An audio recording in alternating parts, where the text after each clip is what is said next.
This video is sponsored in part by Badger Airbrush, the biggest names among airbrushes for the last and next 100 years, and by Insane Custom Stencils, the last stencils you'll ever need. Alright, so we're going to use the same stuff we've been using. I'll use this for the nozzle.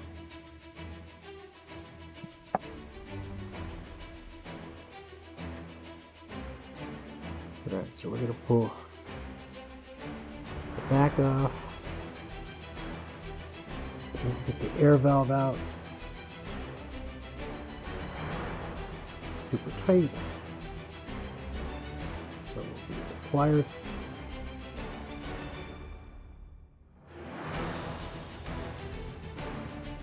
I did the pliers with the paper towel to protect the chrome so I don't booger up the chrome. This airbrush is really dirty. The needle won't even pull back.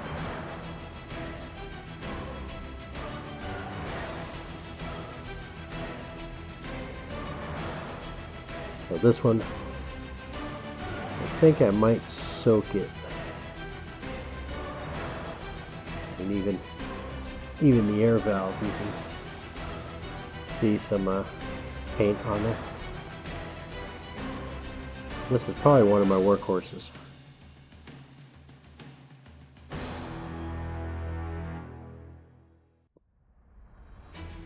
Okay, the needle does come loose, so pull that out.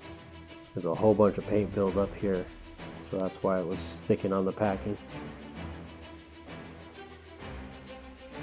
Yeah, so we'll just start pulling it apart and putting pieces into the wash bath with acetone.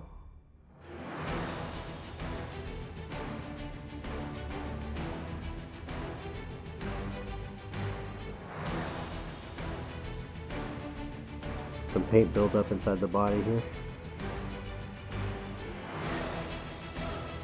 This will all come clean.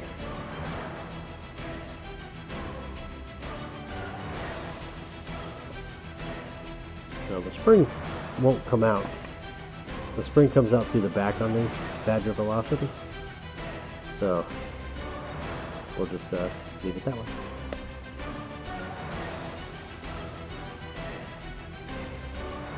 Pull the air cap off.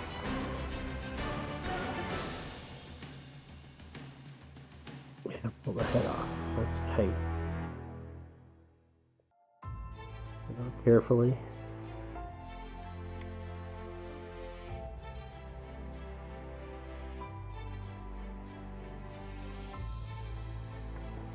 This. I've seen a lot of airbrushes to where there's scratches on here from doing exactly that.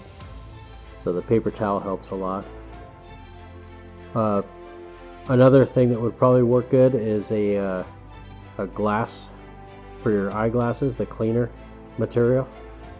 That would probably work pretty good too. Okay, and then our little tiny nozzle. I'm going to soak that in its own little cup, that way I don't lose it.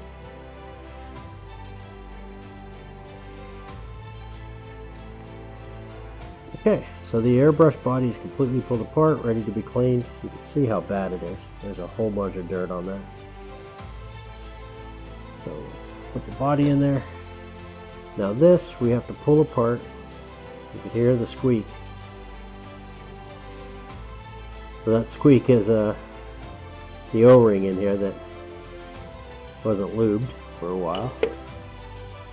And we'll pull that O-ring off and set that aside. So you don't want to put any of the rubber inside the acetone. It'll mess it up pretty good.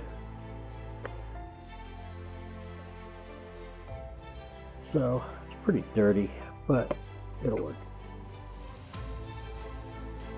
Add a little more acetone. This is pretty clean. I think this might swell up a little bit with the acetone. Alright, So that's basically ready to go. I'm going to set that aside. I'm going to go ahead and clean this while I'm at it, while I'm here. Now you don't want to soak this piece because there's a little tiny O-ring in there that'll swell up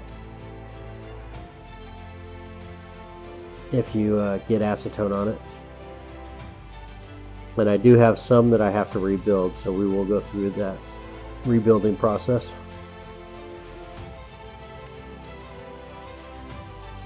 So this one feels like it's good, but it's impossible to tell by feeling.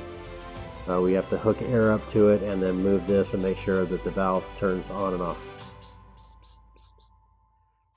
Sometimes when you push down on your trigger and you get no sound of air or anything, it's that O-ring inside there became dislodged. And then once that happens, it's usually because you get some type of chemical on it and it needs to be replaced.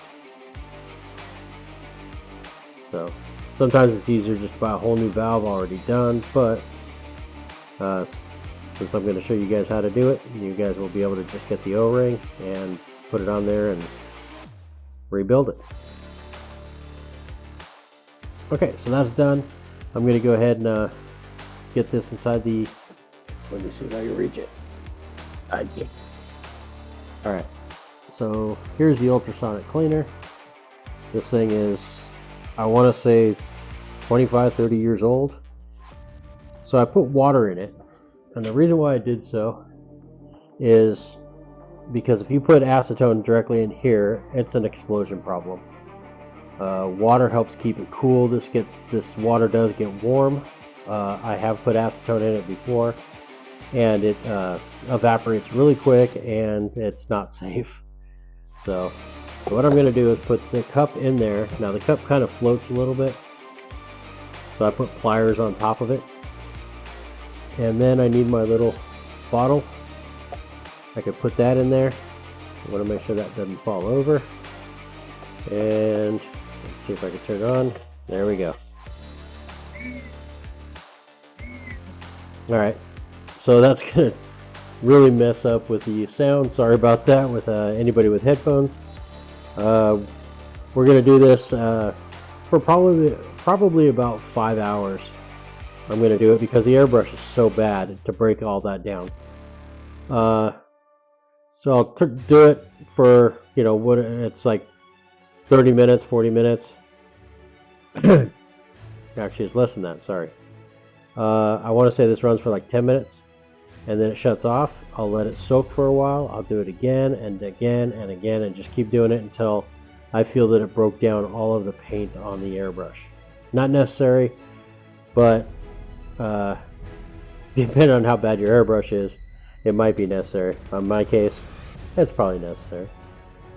So we're going to do this, and then we'll get back to you.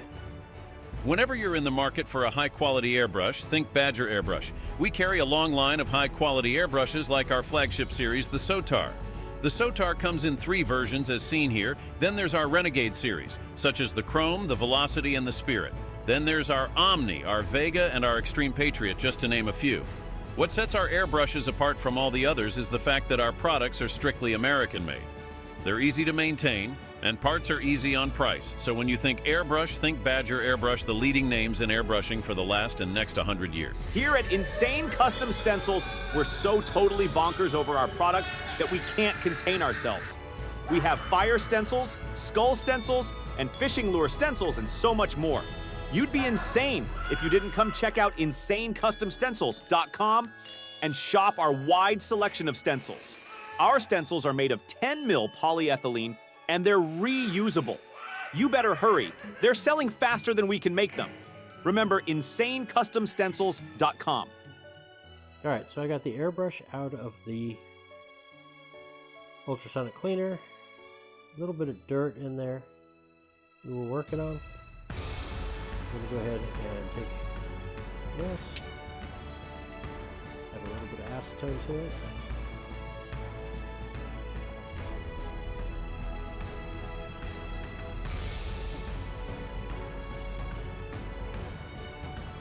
Go in there and just clean out anything that's in there.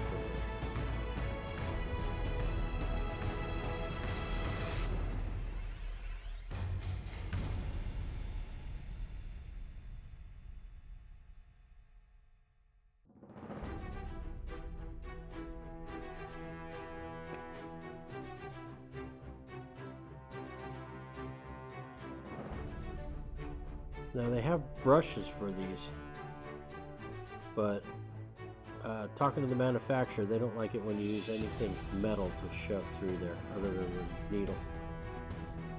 Because any scratch in there can really mess up the seal there.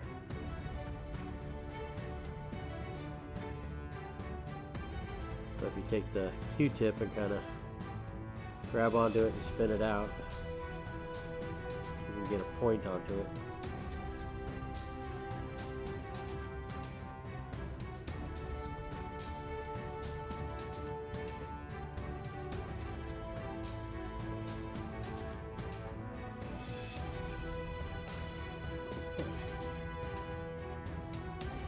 Take this and just go around with a brush and these little tight areas around the color cup get paint in there and they're really hard to get out. Another place that I usually get a decent amount of paint in is the packing area.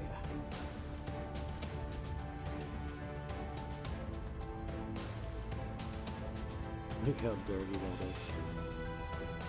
It's amazing.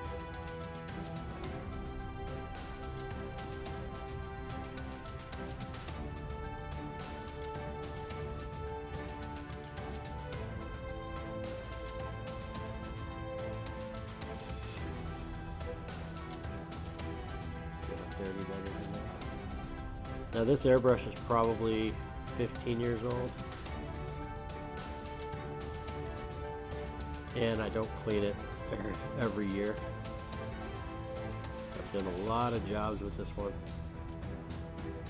so you can see it's important to keep it clean.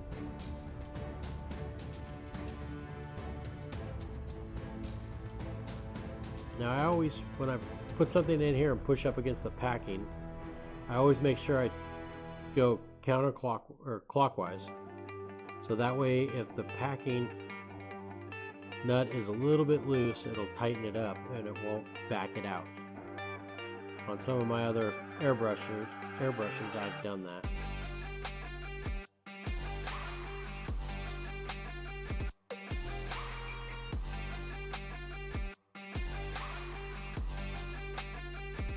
Now I keep on getting more dirt. See how dirty that is? So I'll just keep going until they come out clean.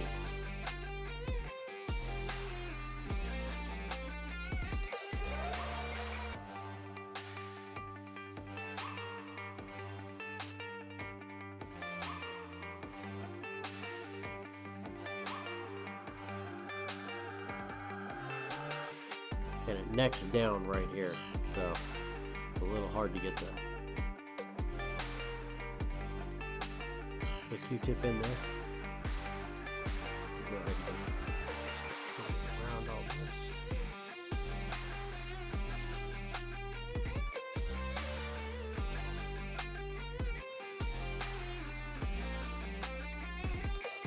Okay, so that's the body.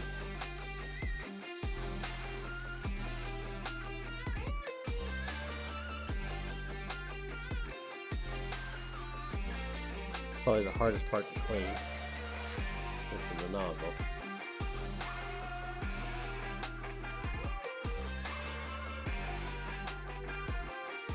I want to put a little bit of paint in there and make sure that it's cleared out.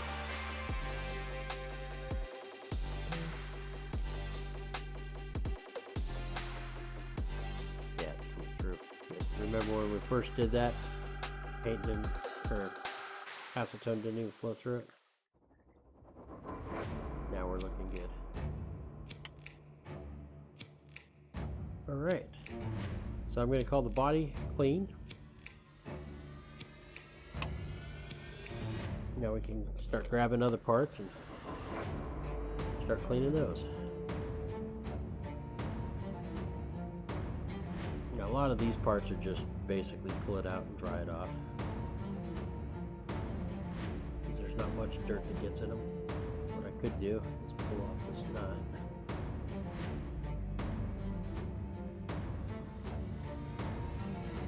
Through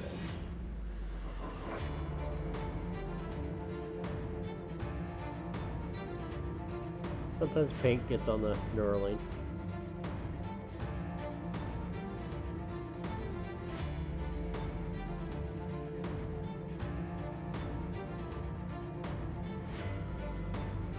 Okay, before when we started, this was so tight I couldn't get this off. And what it was paint built up in it. Could be paint, clear coat, or something else that I've shot through the airbrush. Now that's nice and loose. So on the Badger airbrush, you thread this all the way in to where it stops. And then if you want a softer trigger pull, this is how you adjust that. You back this off a little bit, and that releases pressure on the spring. I usually don't have an issue with pulling back the triggers off. Okay, so we can pull this out. Grab a little paint lube. There's spray gun lube. And put it back together. Take the nut, put it back on to hold it all together.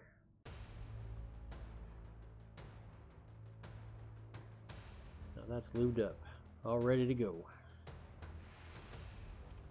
We can go ahead and we gotta do the trigger first. Light's hitting it. I'm seeing some overspray on this. Could be worn. Like I said, I've had this airbrush for a lot of years.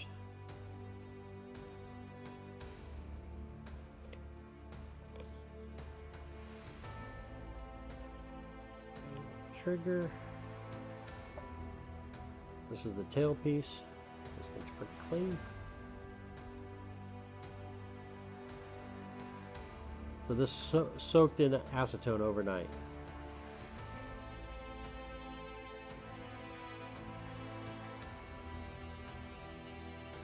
That's good. And I have the O-ring for this. We can go ahead and put that on now that we're done with the acetone.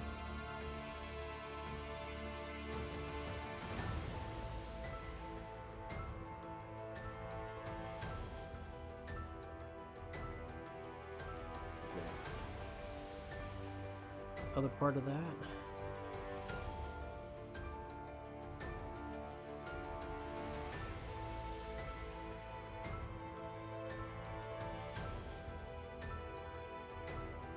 Sometimes it's interesting to see how much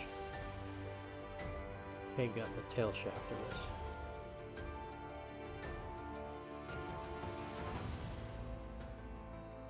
Pulled apart some airbrushes that this was just completely packed with paint.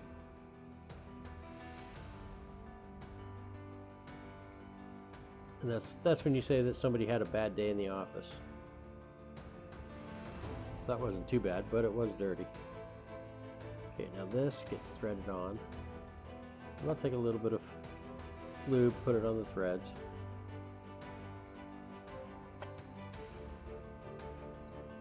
Doesn't need it, but it won't hurt. It also helps keep that O-ring lubricated.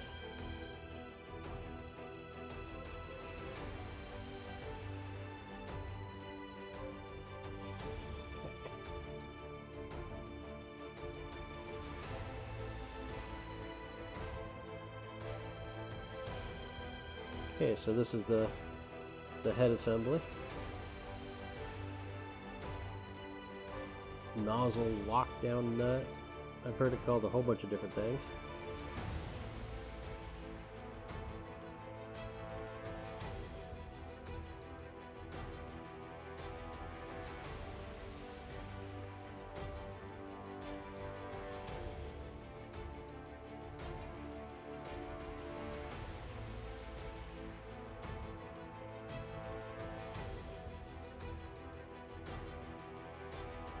Got 2 more parts in here.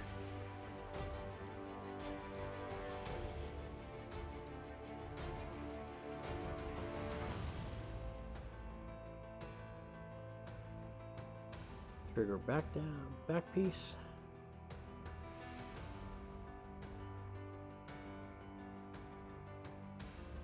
And the air cap.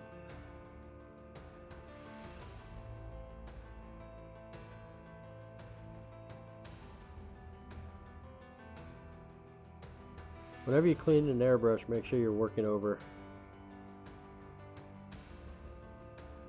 a nice flat area, so if you drop the part you don't lose it. A lot of people will actually work over a box or a tray. I want to clean acetone and clean inside.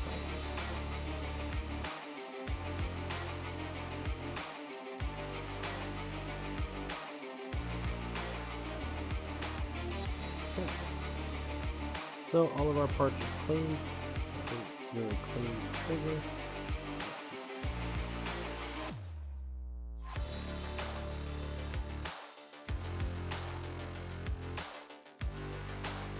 The high roller trigger.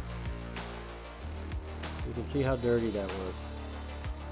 There's chunks in there and everything else.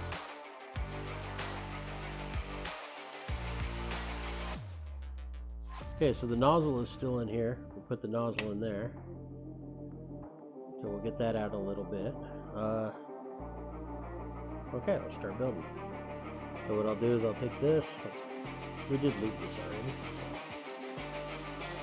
So put that on.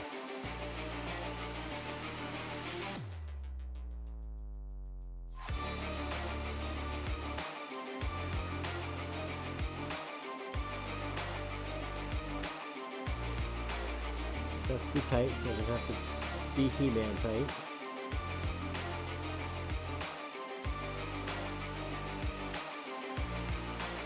Now this goes in with the arch of it facing forward. There's a bend in that part, and that faces towards the trigger. So now we're going to take a little lube,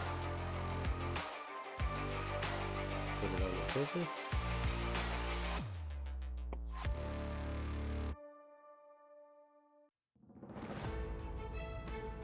And then when you put the trigger in, you can feel when you get it locked into the right place because it has a little spring in it because you're feeling the air valve. Okay, now we're going to drop that forward. And then we can put this piece in.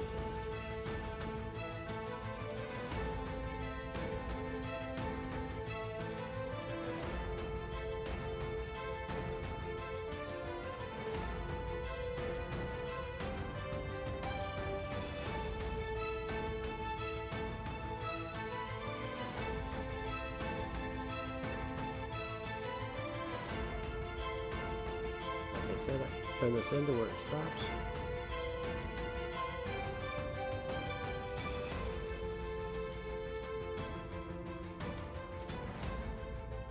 And that's ready to go. So right now all this can fall out. Your trigger can fall out, this backing piece can fall out without the needle in there. That's what holds that all in there. So now what we're going to do is dig out our nozzle.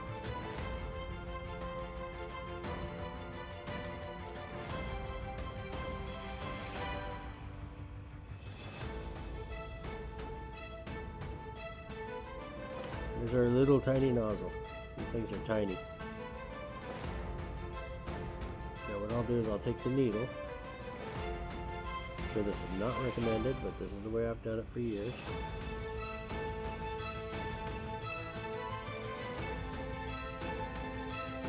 So I use the needle very softly to clean out the nozzle. Make sure there's no paint in there. I think I'm seeing some paint in there.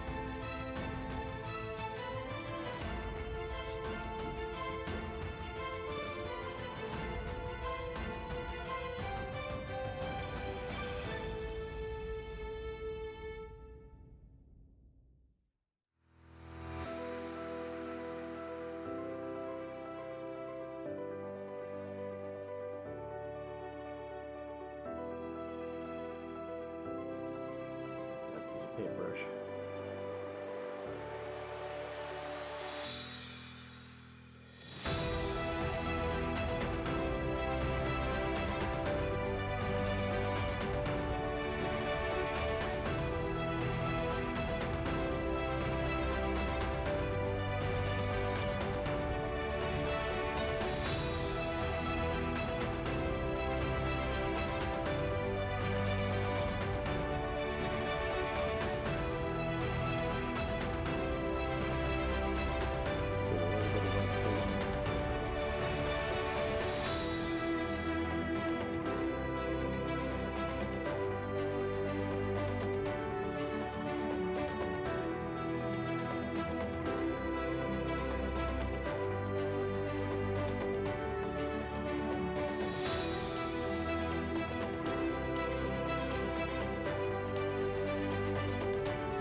So I can put this on this way.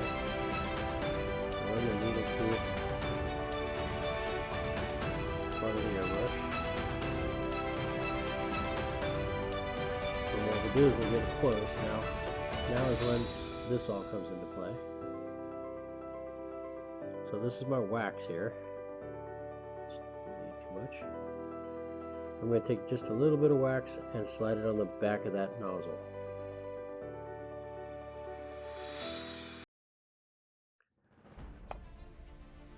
Now what I'll do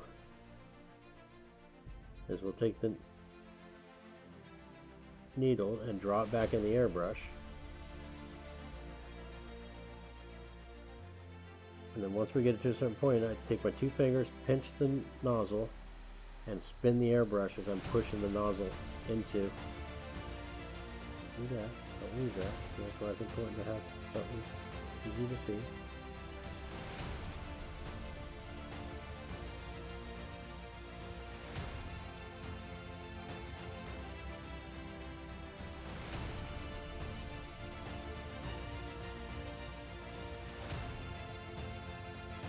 And I'll take that and push the nozzle up against the brush,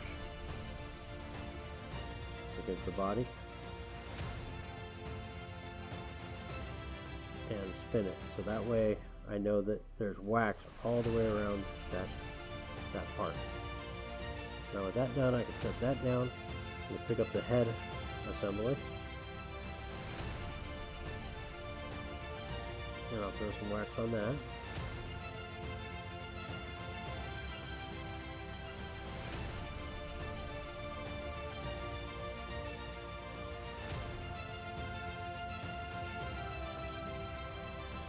Thread that together. That'll hold the nozzle in place.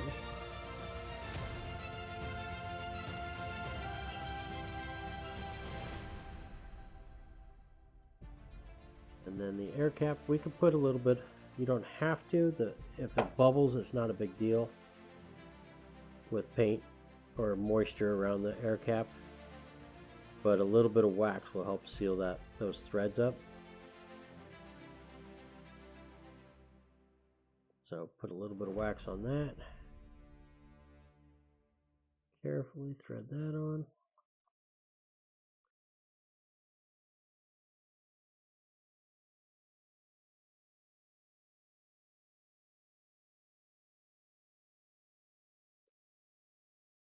Okay, that's done, that's done, that's done. Okay, so now that that's all done, we can pull the needle almost all the way out. Throw a little bit of spray gun lube on it.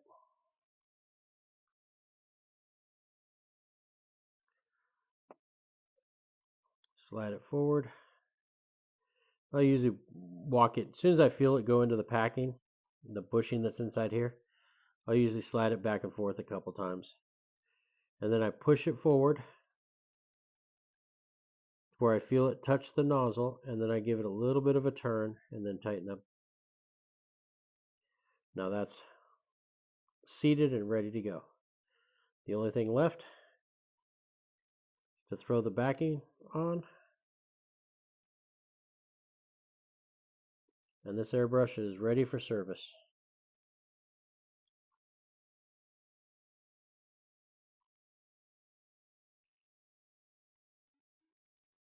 Alright, well that's it. That's how you clean and put back together, tear apart and put back together a Badger Krome Renegade. So thank you very much for watching. Come check out some more videos. As you can tell, we went pretty far with this one. So we're going to be cleaning out some other airbrushes, different makes and models,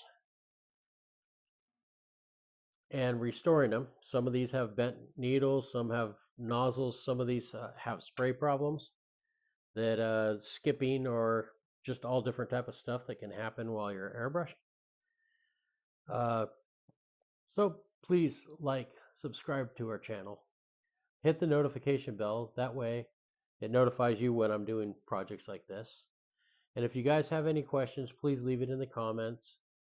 Anything I didn't do or did do, any type of feedback is awesome. ideas, camera angles, different airbrushes to clean out, different things to do with an airbrush. Anything you guys want to learn, that's what we're here for. So once again, thank you so much for watching, and we'll see you on the next video.